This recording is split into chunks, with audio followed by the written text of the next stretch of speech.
Hi guys, how's everybody doing? Hold on one second. You guys watching back can go over this video. So here we go. Oh,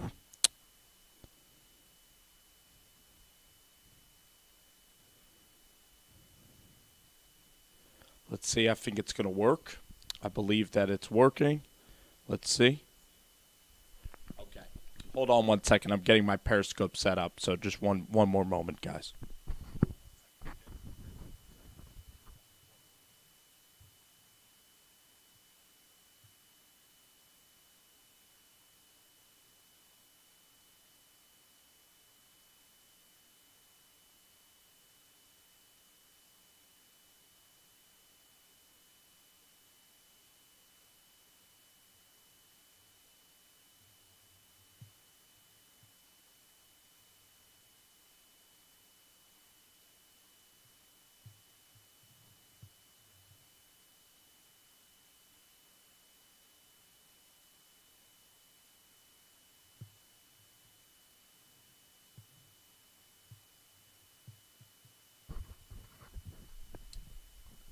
Okay, guys, it's time to begin the show. We have a large audience coming in.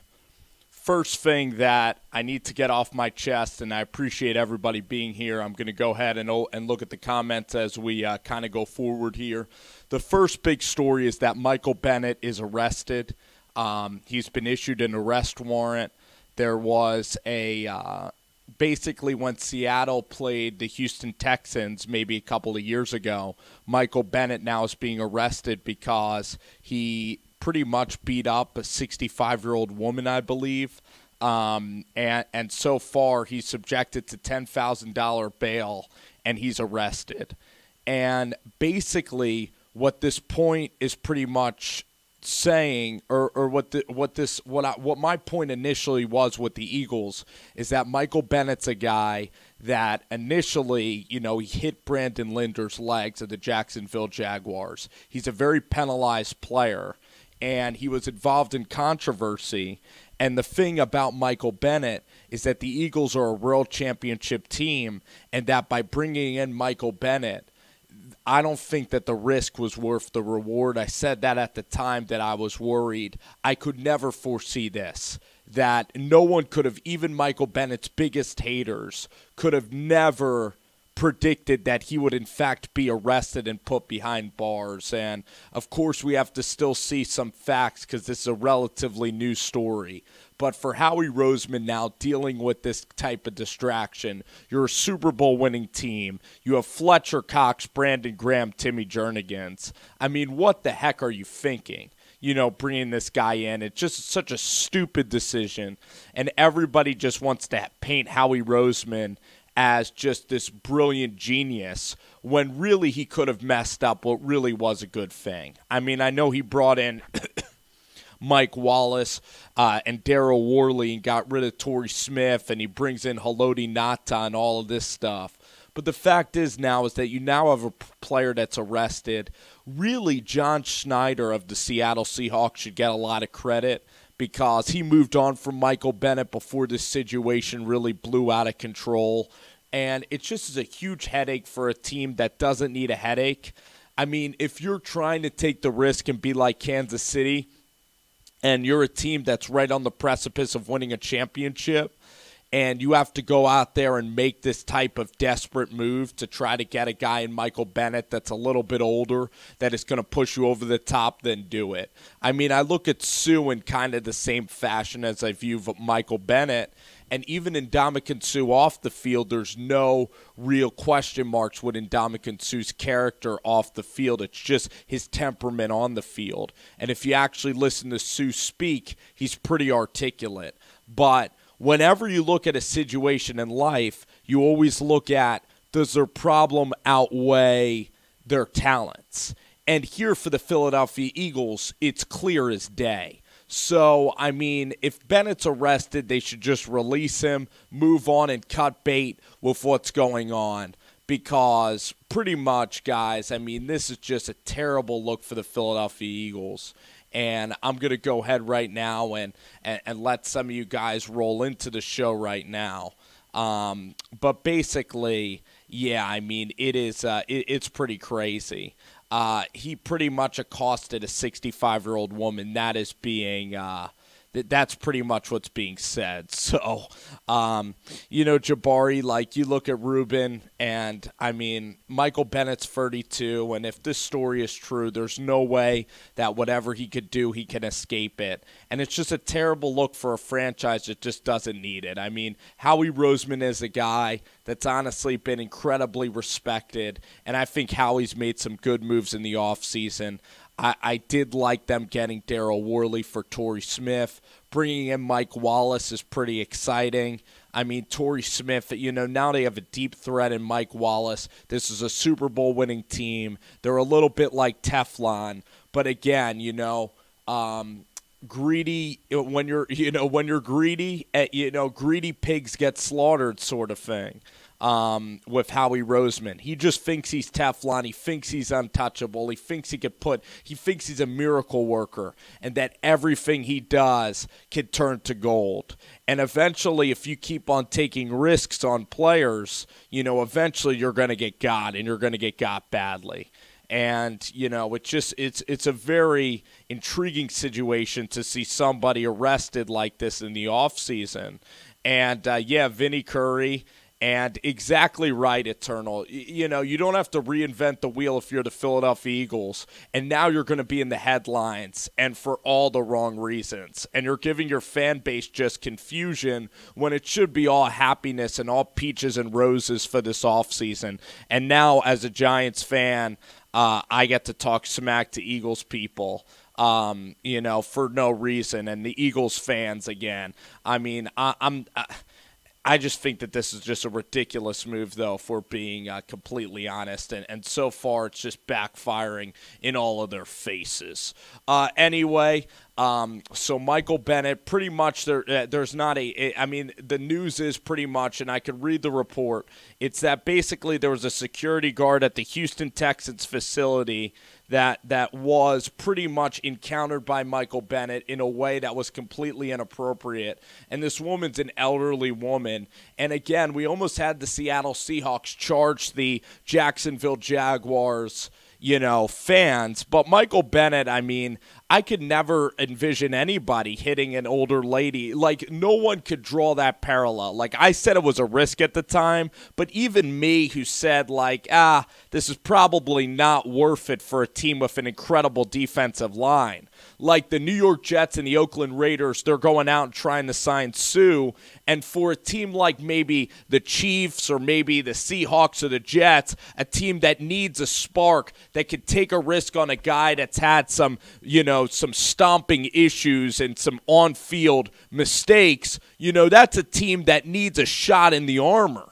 But for the Eagles, they don't need this. But nobody could have predicted this coming. An arrest, thrown in jail for a 65-year-old woman case. I mean, there's no excuse to even be ever touching a woman ever. And I'm not going to sit up here on a moral high ground, but, I mean, that's just the story that happened today. And you guys can read that. And basically, I'm going to report on stories that happen all the time throughout the day. Anyway, let's get to something a little bit less, I get maybe a little bit lighter. And that, my friends, is Josh Allen. But first, I'll read some comments, I guess. I appreciate everybody stopping by. And, it did happen like a year ago. So, Marcus, you're absolutely right. I don't even remember Seattle playing the Houston Texans. Anyway, today was a really special day. Josh Allen went out in Laramie, Wyoming today, had a pro day. And I'll tell you what, guys, Josh Allen, to nobody's surprise, was absolutely spectacular at the pro day. His footwork looks better. He's cleaning up his mechanics. And the guy really... He's one of the most fun players, I think, to watch because the guy can literally throw it 90, 80, 85 yards, and it's effortless. I mean, I don't know about, guys that, Jamarcus Russell maybe. I don't remember guys that just were this effortless with their arm and with their talents as Josh Allen. And I think Josh Allen, like when I look at him, I did watch some Wyoming games and against Oregon, against Boise State. He is an inconsistent performer, meaning that he can either make incredible throws or he can be ice cold and the team will fail to drive at all. And now the thing is with Josh Allen, is this going to be a case where he gets with NFL receivers and suddenly the receivers make him look great, or is he going to be a guy that chronically just cannot move the football? Because when I look at the top quarterbacks in this draft class, I look at Baker Mayfield and Josh Rosen, and those guys can get into a flow and can move a team down the field, and those guys can be successful in that realm. So if I were the New York Jets, there's no way that I would touch Josh Allen because you've never had a quarterback in a long time. Josh Allen could be a guy that doesn't succeed at the NFL level. I mean, he doesn't throw with anticipation. He's a guy that needs to, you need to wait until the receiver comes open.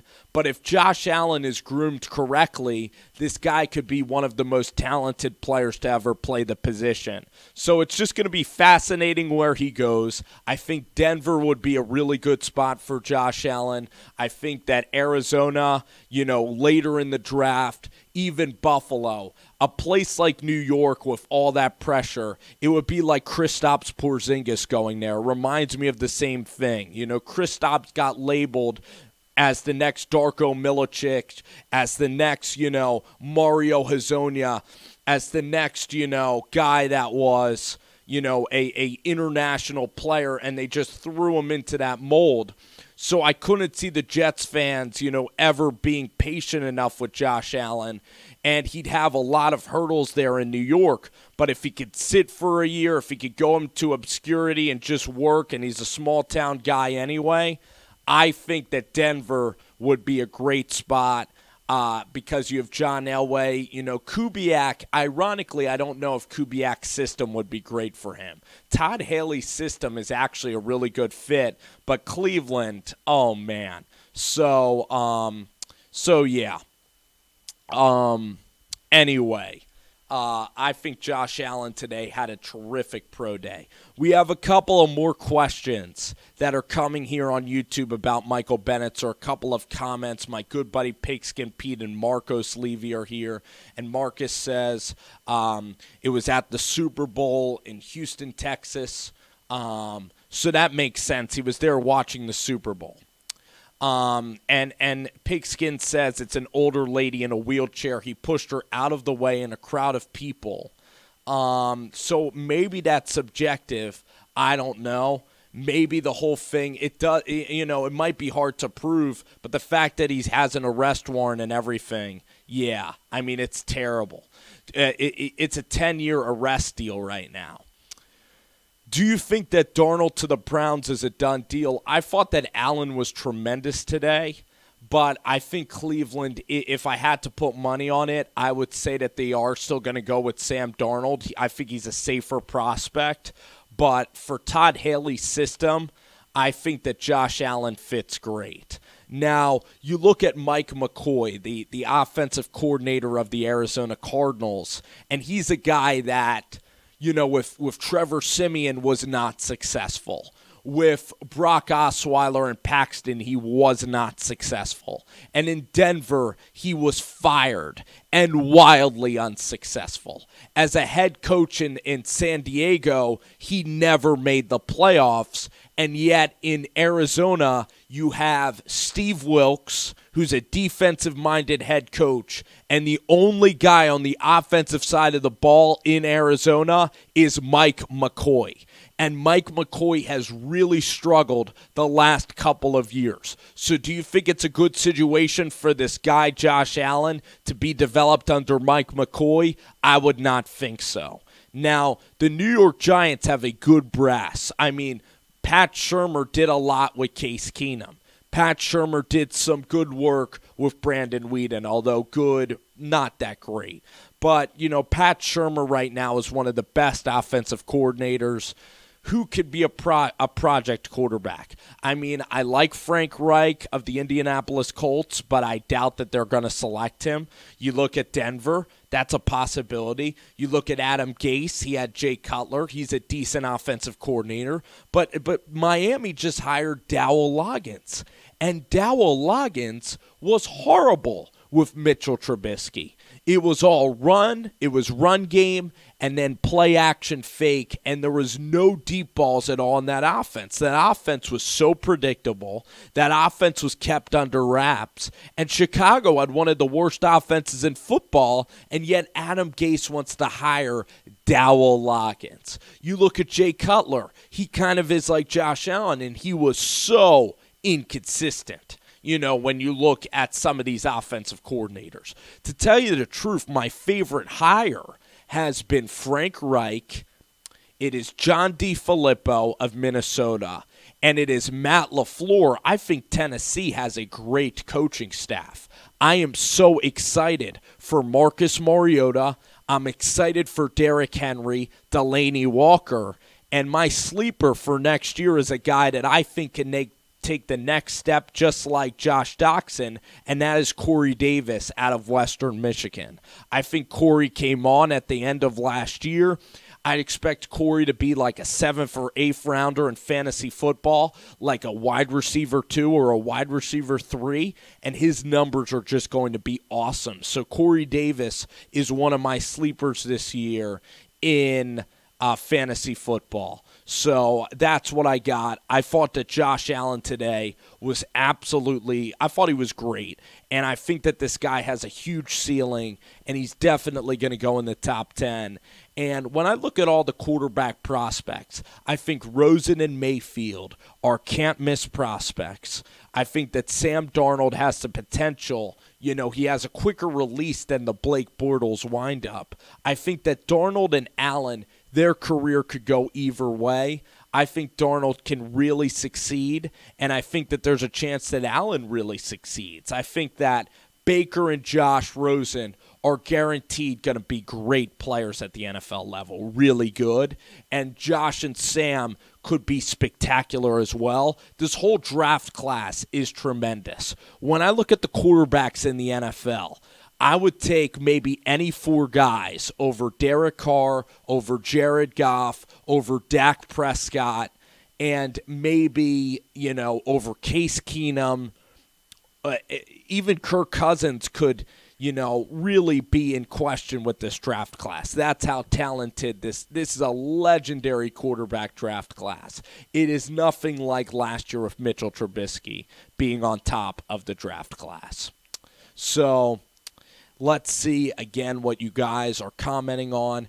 I wanted to get to one other storyline here during the show, during this interview, and during this video, and that is you look at basically a very interesting story coming out of Tennessee football. And everybody last year wanted to talk about Tennessee and Greg Schiano. Okay? When you look at Greg Schiano, a lot of people said Tennessee football fans are spoiled.